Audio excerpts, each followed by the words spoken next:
आपण पाहतो एकूणच अजित पवारांच्या राष्ट्रवादीमध्ये या विविध घडामोडी घडतात तर दुसरीकडे अजित पवारांनी एक महत्त्वाचं विधान केलंय। आधी राष्ट्रवादी मग भाजप असं एक वर्तुळ सुरेश धसांचं पूर्ण झालंय असं विधान अजित पवारांनी केलंय।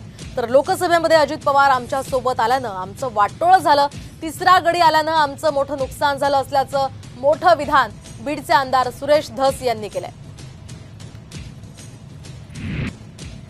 मला आठवतंय की त्यांनी सुरुवातीला भाजप नंतर राष्ट्रवादी आता पुन्हा भाजप असं एक वर्तुळ त्यांचं पूर्ण झालेलं आहे।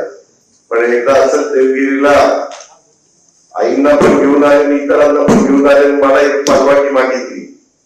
मला कसली परवानगी मागतो, आईला पण आणलेलं आहे, परवानगी कुठली मागावी, दुसरं लग्न करणे। आमचं जे लोकसभेला आमचं जे नुकसान झालेलं आहे, आमचं वाटोळं झालेलं आहे, त्यात मूळ आमच्या पक्षामध्ये तिसरा पक्ष आला। आमच्या दोन पक्षामध्ये तिसरा पक्ष का आला हेच लोकांना सहन झालं नाही आणि त्याच्यामुळं सिंपत्ती जी आहे ती समोर गेली आणि मुळात लोकसभेला नुकसानच तुम्ही आमच्या बरोबर आले म्हणून आमचं झालेलं आहे। आपण पाहतो एकूणच अजित पवारांच्या राष्ट्रवादीमध्ये या विविध घडामोडी घडतात तर दुसरीकडे अजित पवारांनी एक महत्त्वाचं विधान केलंय। आधी राष्ट्रवादी मग भाजप असं एक वर्तुळ सुरेश धसांचं पूर्ण झालंय असं विधान अजित पवारांनी केलंय। तर लोकसभेमध्ये अजित पवार आमच्या सोबत आल्यानं आमचं वाटोळं झालं, तिसरा गडी आल्यानं आमचं मोठं नुकसान झालं असल्याचं मोठं विधान बीडचे आमदार सुरेश धस यांनी केलंय।